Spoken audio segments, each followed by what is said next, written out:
A veces, las personas más talentosas esconden sus dones del mundo, como si un instinto invisible las guiara a mantenerse en las sombras. Algunas lo hacen por miedo a ser incomprendidas, otras por la presión social, y otras simplemente porque así es más fácil sobrevivir. Gracia no era de esas que se escondían. Al contrario, se abrió paso entre el rechazo y la incomprensión con firmeza. Tenía 26 años, y cada paso que daba hacia sus pasiones y sueños tenía que defenderlo. Ante sus padres, ante el sistema, incluso ante los más cercanos. Gracia nació en un pueblito perdido entre las colinas de Andalucía, donde el tiempo parecía haberse detenido. Su familia pertenecía a una comunidad católica tradicional. Cualquier desviación del estilo de vida canónico era vista como una rebelión. Allí se miraba con sospecha incluso a la tecnología moderna, y ni hablar de libros, internet o educación más allá de los textos religiosos. Creció entre rostros callados y una vida doméstica dura, en un hogar donde la fe era lo más importante. Sus padres hacían lo que podían para sobrevivir, criando a 7 hijos con cosechas escasas de aceitunas y trabajos ocasionales. Y cuando el clima no ayudaba, simplemente no había suficiente comida. Pero incluso a lugares así, un día llega el Estado. Servicios sociales, reportes, inspecciones. Después de una de esas visitas, se tomó la decisión, había que separar a los niños. Los padres perdieron la custodia, y los hermanos fueron enviados a diferentes orfanatos. Gracia, siendo la mayor, fue separada de los más pequeños y enviada a un centro para adolescentes.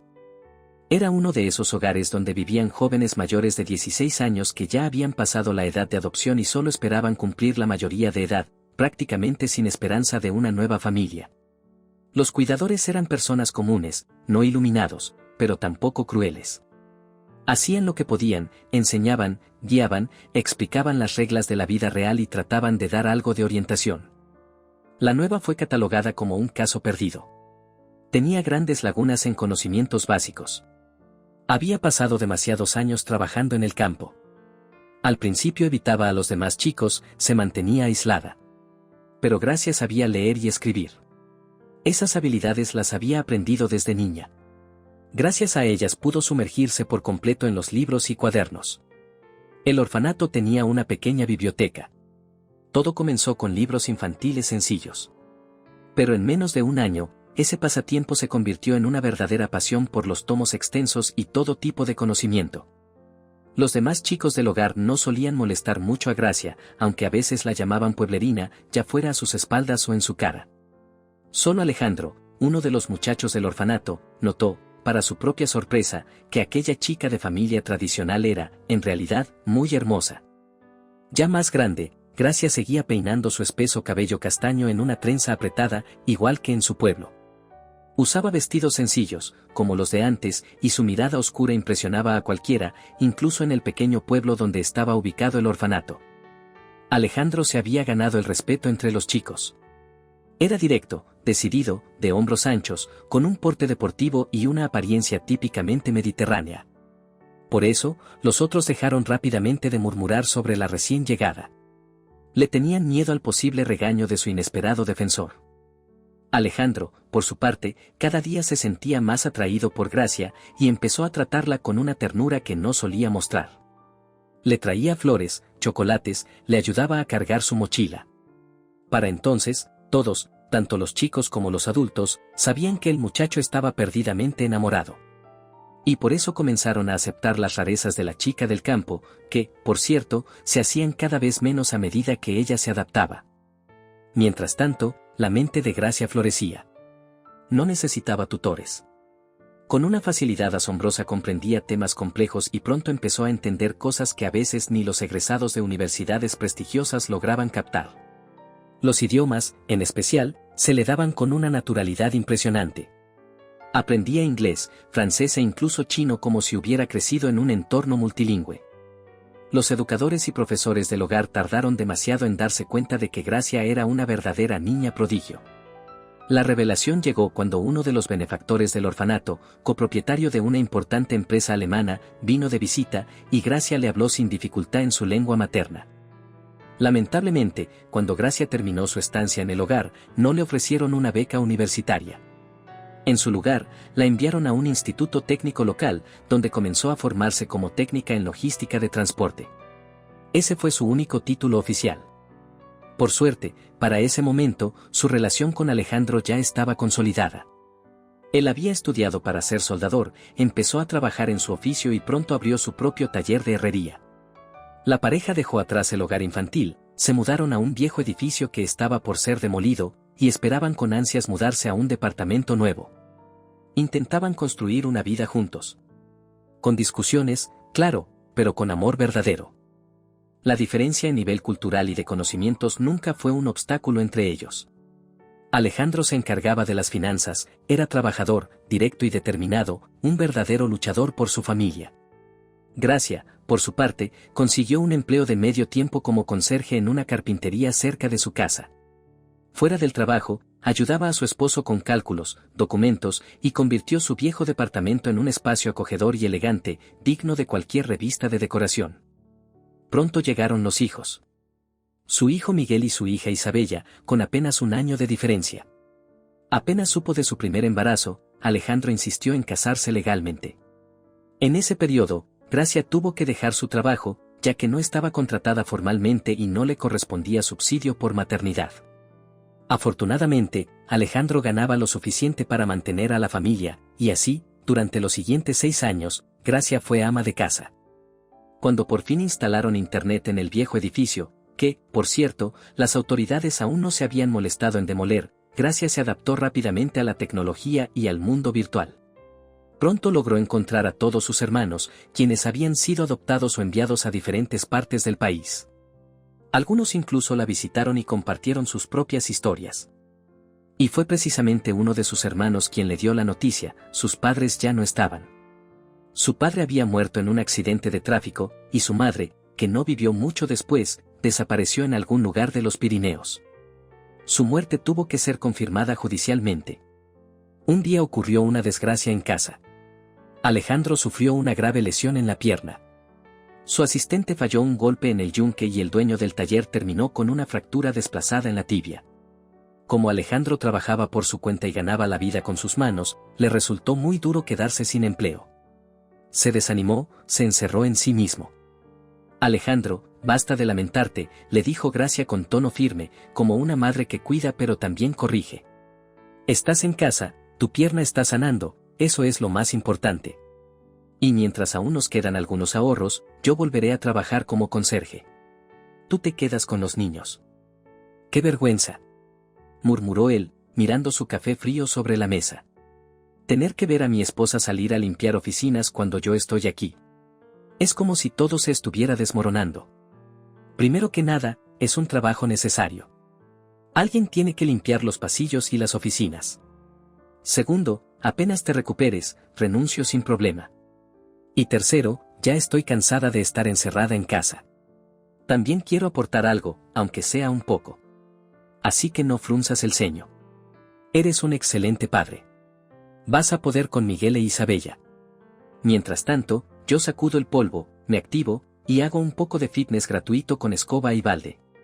El cuerpo también necesita movimiento, Alejandro. Poco a poco, llegaron a un acuerdo.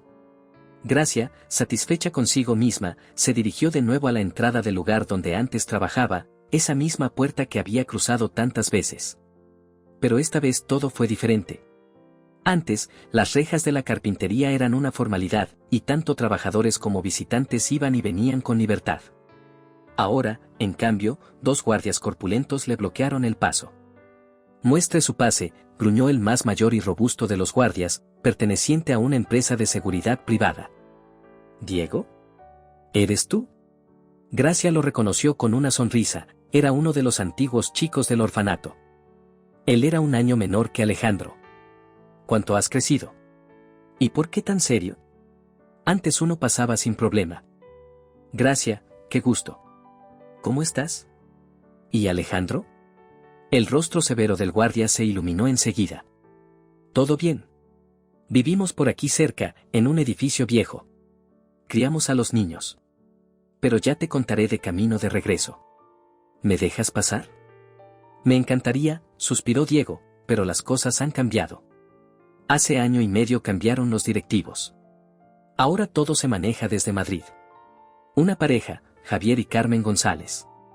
Desde entonces, todo es estricto. Cámaras, reportes, controles. Todo bajo reglas. Incluso para nosotros. Así está la cosa. ¿Y cómo puedo hablar con los directores? Formalmente el director es Javier, pero sinceramente, Carmen tiene casi el mismo peso. Ahora ella se encarga de recursos humanos. Y para ir allí hay que pedir cita con anticipación. Aunque, entre nosotros, una entrevista con los González ya es casi una tradición local. Diego dudó un instante, como debatiéndose por dentro, pero al final se decidió. Mira, hagamos esto. Muestra como si tuvieras un pase frente a la cámara, y pasa. Ve directo al edificio administrativo, ahí está ahora recursos humanos. Si haces todo por los canales oficiales, otro ocupará la plaza antes de que te llamen. Y mira, yo respeto mucho a Alejandro. Me ayudó mucho cuando vivíamos en el orfanato. Así que adelante. Gracia llegó a la oficina sin problemas. Las mujeres con las que había trabajado antes la recibieron con verdadera alegría. Especialmente aquellas que alguna vez ocuparon cargos modestos y que ahora estaban en puestos más altos. Gracia. ¡Qué gusto!, dijo con una gran sonrisa una mujer de cabello canoso, vestida con un elegante traje de pantalón. Era Ana Méndez. Antes una empleada común, ahora jefa de recursos humanos. ¿Vienes otra vez con nosotros? ¿A trabajar? Claro, ¿cómo no?, respondió Gracia con una sonrisa. Ya es hora de recordar cómo se maneja una escoba. A menos que tengas alguna otra propuesta para mí. Lamentablemente, no. Ana se puso seria. Se notaba que no le gustaba asignarle a su vieja amiga un puesto tan básico, no con lo que ella valía. Pero hay una buena noticia, añadió enseguida, animándose, se abrió otra vacante de limpieza. Antes había que limpiar también los talleres, pero ahora solo es el edificio administrativo y la oficina del director. La carga de trabajo es la mitad, el sueldo es el mismo. Pero primero, tu candidatura debe ser aprobada por el director. ¿Y qué tengo que hacer para hablar con él en persona? Ahora llamo a recepción y me entero, dijo Ana, e hizo unas rápidas gestiones por teléfono, habló brevemente con alguien del otro lado de la línea. Al volver con Gracia, le dio una noticia alentadora. Está en su despacho. Pero ten cuidado. Ana se inclinó hacia el mostrador de recepción y bajó la voz casi a un susurro. No está solo. Está con Carmen, su esposa. Es muy estricta y puede rechazar a alguien solo porque no le cayó bien. Además, a los González prácticamente los enviaron aquí como castigo. Y no les caemos particularmente bien los locales. Javier antes era parte del consejo de administración de la empresa matriz. ¿De la empresa matriz?, preguntó Gracia. Ah, seguro no te enteraste. Mientras estuviste fuera, una gran corporación compró todas nuestras plantas madereras. Hace tiempo venían adquiriendo todo el territorio. Ahora la sede está en Madrid. Vaya, no estaba al tanto de nada. Bueno, Carmen no tiene ningún cargo oficial aquí, pero viene todos los días con su esposo. Al parecer se aburre en casa. Llegó aquí como la esposa de un directivo exiliado, y como en nuestro pueblo no hay entretenimiento, se instaló aquí como si fuera su oficina.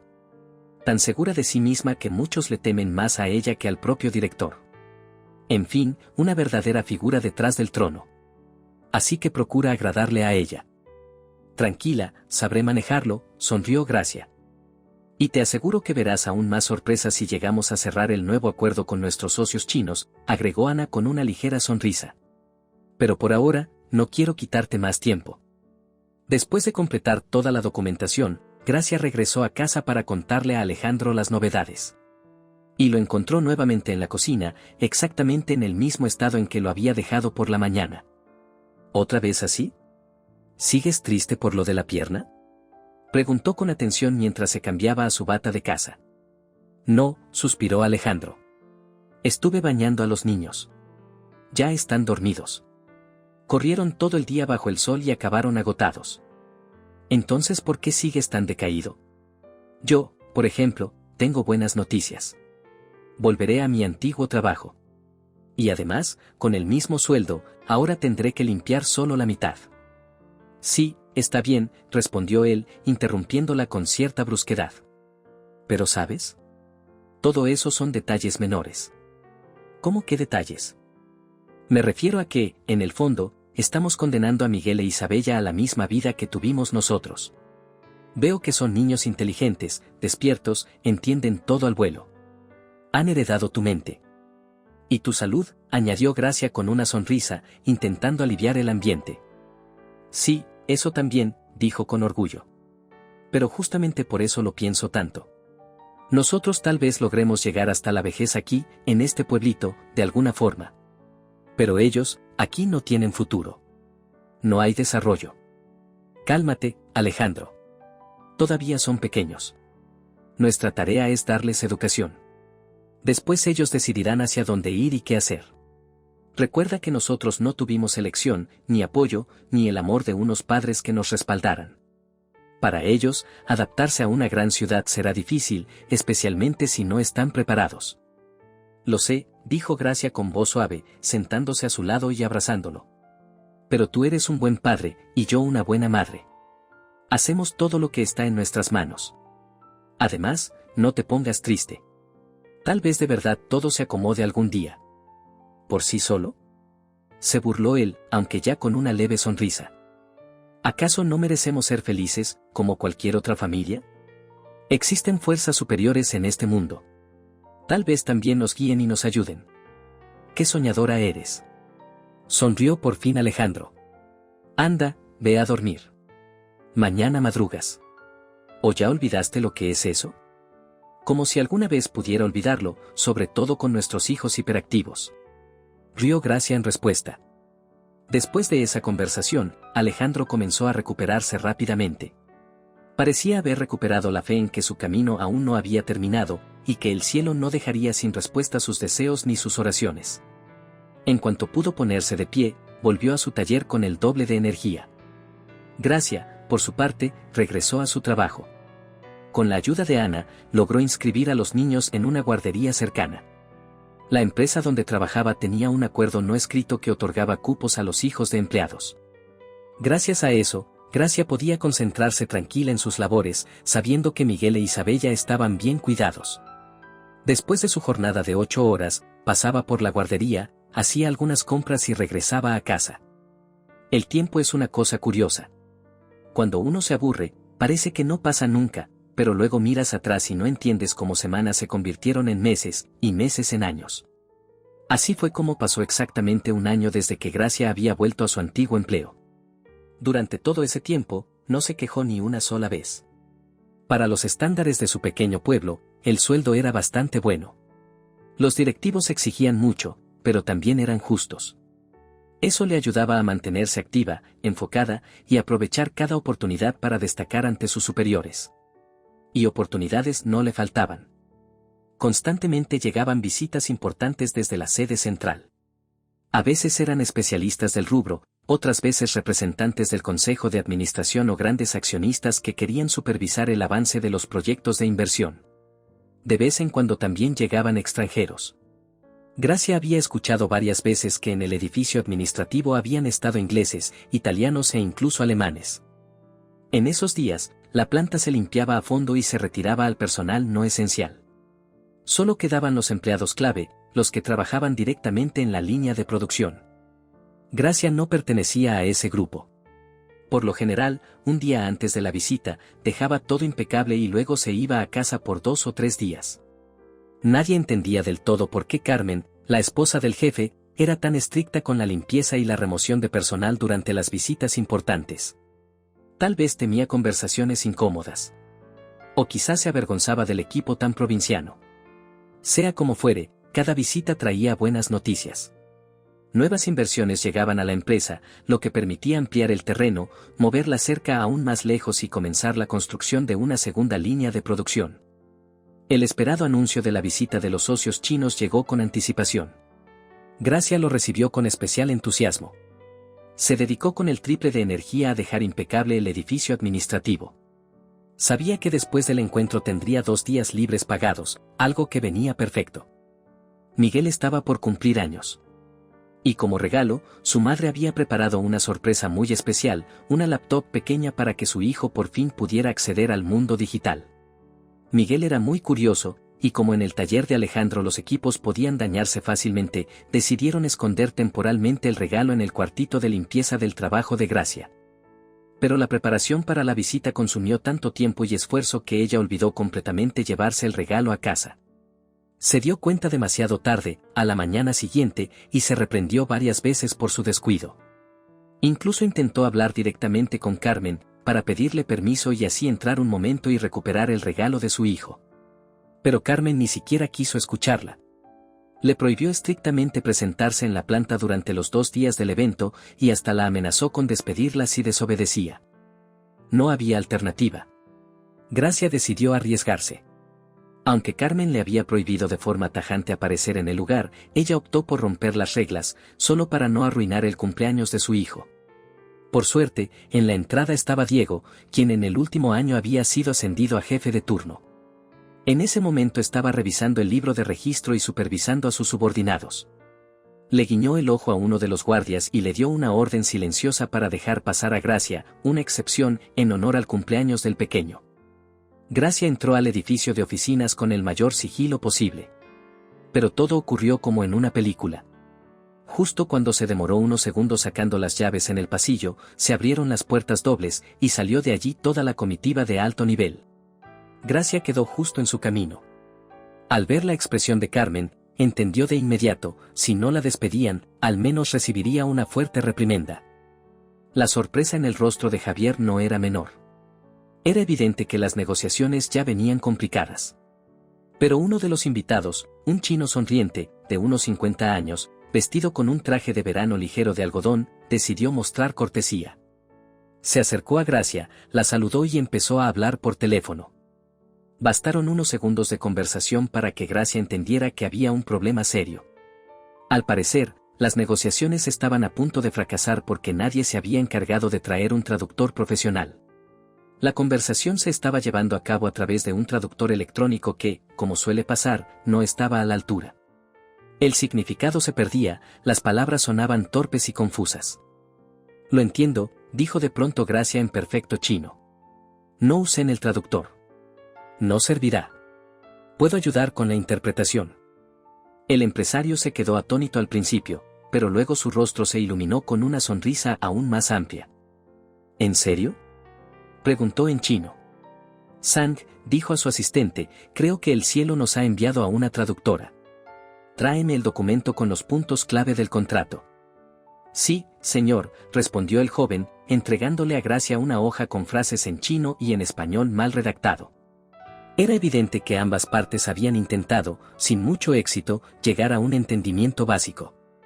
¿Podrás leer lo que está en mi idioma?, preguntó el señor Wang, mirándola con esperanza. Por supuesto, respondió Gracia, tomando el papel con calma. Soy un hombre con recursos, y estaría encantado de pagar por sus servicios. Verá, sus jefes esperaban a un intérprete externo, pero tuvo un percance en el camino, así que la negociación estaba colgando de un hilo. Por el rabillo del ojo, Gracia notó cómo Javier y Carmen se miraban entre sí, estupefactos. Parecían 2 escolares que acababan de ver un fantasma. Y eso, en realidad, era lo mejor. Porque ahora que la mujer de la limpieza se había convertido de repente en la salvación de una negociación crítica, tenía una posibilidad real de evitar un castigo. Así que Gracia leyó en voz alta el documento, y luego lo tradujo al español con precisión y sentido. Señor González, explicó, aquí dice que se compromete a poner en marcha la segunda línea de producción dentro del próximo mes. Además, deberá fabricar únicamente madera cepillada de primera calidad, ya que el señor Wang es intermediario y suministra a una empresa que construye viviendas de lujo en China. Eso significa que los estándares de calidad serán extremadamente altos, nada de defectos, nudos ni rastros de moho. Luego miró al delegado chino y, en su idioma, añadió: la traducción está hecha. Todo fue comunicado. Excelente. ¿Y qué dicen sus colegas?, preguntó el señor Wang. Señor González, señora González, dijo Gracia en español, el señor Wang espera su respuesta. La primera en salir del asombro fue Carmen. Contenida, pero visiblemente desconcertada, comenzó a hablar más lento de lo habitual, eligiendo cuidadosamente cada palabra. Dígale al señor Wang que nuestra parte está dispuesta a asumir todos los compromisos estipulados en el contrato. Es más, si el acuerdo se firma, pondremos en marcha la segunda línea no en un mes, sino en solo 2 semanas. Gracia tradujo sin dificultad lo dicho, lo que le valió un gesto de agradecimiento por parte del empresario y una inesperada invitación para acompañarlos a la sala de conferencias. Necesito pedir permiso al señor González, respondió Gracia en chino con cortesía, y luego, dirigiéndose en español al director, el señor Wang me invita a quedarme como intérprete para el resto de la reunión. Espera que usted me lo permita. Pero lamento decir que no podré quedarme mucho tiempo. Hoy es el cumpleaños de mi hijo. Por supuesto, Gracia, asintió Javier. Pero mañana, por favor, llega un poco más temprano. Nuestros socios se quedarán un día más y quiero asegurarme de que no haya más malentendidos por el idioma. La delegación extranjera se fue de la ciudad tras firmar todos los documentos necesarios. No solo fue una gran victoria para los González, sino un triunfo personal para Gracia. Apenas el avión despegó, rumbo al aeropuerto, la directiva, ya más relajada, la invitó a pasar a la oficina principal. No puedo expresar cuánto le agradezco, comenzó Carmen apenas todos se acomodaron. Contratamos a un intérprete de primer nivel en Madrid, pero no lo va a creer, se emborrachó antes de volar, tenía miedo de volar, causó un escándalo en el aeropuerto y, por culpa de seguridad, nunca llegó al avión. Y de estas negociaciones dependía mucho. No solo el futuro de la empresa, también el nuestro. Por fin tenemos la posibilidad de regresar a casa y recuperar nuestros cargos en el consejo directivo. Bueno, Javier regresará a su silla, y yo volveré a ser su asesora en la sombra, como siempre. Usted es increíble. ¿Dónde aprendió a hablar chino así?, preguntó Javier, sin ocultar su admiración. Autodidacta, respondió Gracia con humildad. Pero en ese instante recordó su conversación con Alejandro y comprendió que ese no era el momento para modestias. También hablo inglés y francés con fluidez. Lo que pasa es que, por cómo se dieron las cosas, ni mi esposo ni yo pudimos certificar nuestros conocimientos oficialmente. Ah, sí. ¿Y a qué se dedica su esposo?, preguntó el director. Es herrero y soldador. Tiene unas manos de oro.